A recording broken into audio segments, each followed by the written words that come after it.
Elisha Man of Miracles. There weren't enough oxen to pull the furrow. One more was needed. That didn't stop a young farmer called Elisha. He simply teamed himself up with the oxen, taking the missing one's place. He must have been a strong, clever, hard-working man. As Elisha was growing, God's prophet Elisha came by and called him. The young man left his farm to be God's servant. One day, God took Elisha to heaven in a whirlwind. Now, Elisha was God's prophet to Israel. So Elisha was sad because Elisha was gone. He prayed God would give him power like Elisha's.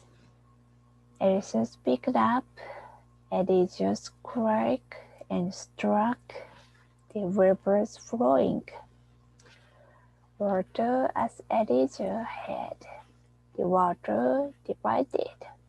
Now Elisha knew God was with him.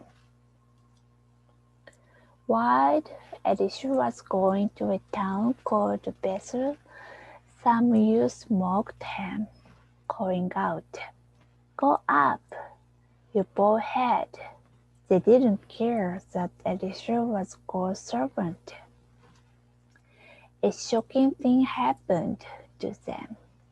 Two female bears came out of the woods and mauled 42 of the youths. One day, Elisha met a widow who owed money, which she couldn't repay. To get his money, her creator was going to take the widow's 2 sons as slaves. Go borrow vessels from all your neighbors, empty vessels, Elisha said. God was going to do something wonderful for that lady. The widow had only a small jar of oil in the house, but from the small jar, she poured enough oil to fill all those vessels. If they had bathtubs in those days, do you suppose God would have filled those too? The widow sold the oil and saved her sons. Another lady and her husband made a special room in their home so Elisha could live there when he passed through.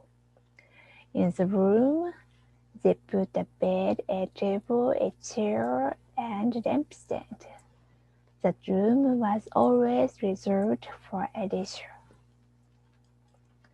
Elisha wondered how he could repay this couple's kindness. When he learned they had no children, he said something the lady could hardly believe. About this time next year, you shall embrace son. Sure enough, a year later, the baby was born.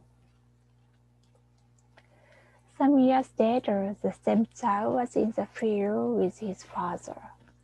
My head, the boy cried. When they brought the boy to his mother, he sat on her knees till noon and then died. The mother laid the boy on the bed in Elisha's room. Who do you think could help her? Did you say Elisha? That's right. She saddled Donkey and went full speed to find him. Elisha came to her house, went upstairs alone and prayed to the Lord. God brought the boy back to life. Elisha called the lady and said, "Pick up your son." How happy she must have been! As nearby land of Syria lived an army commander named Naaman. He was brave and strong, but he had an awful skin disease called leprosy. Naaman's wife had a little slave girl who had been captured from Israel. This little girl said, "If only Naaman were with the prophet who is in Israel, for he would heal him of his leprosy." Naaman set off at once to see the prophet. He took silver, gold, and beautiful clothes as present. Elisha's servant came out and said, "Go and wash in the river Jordan 7 times, and you shall be clean." Naaman was furious. Couldn't the wash in the clean, fresh rivers of his own land Syria? Angry, he turned and headed homeward.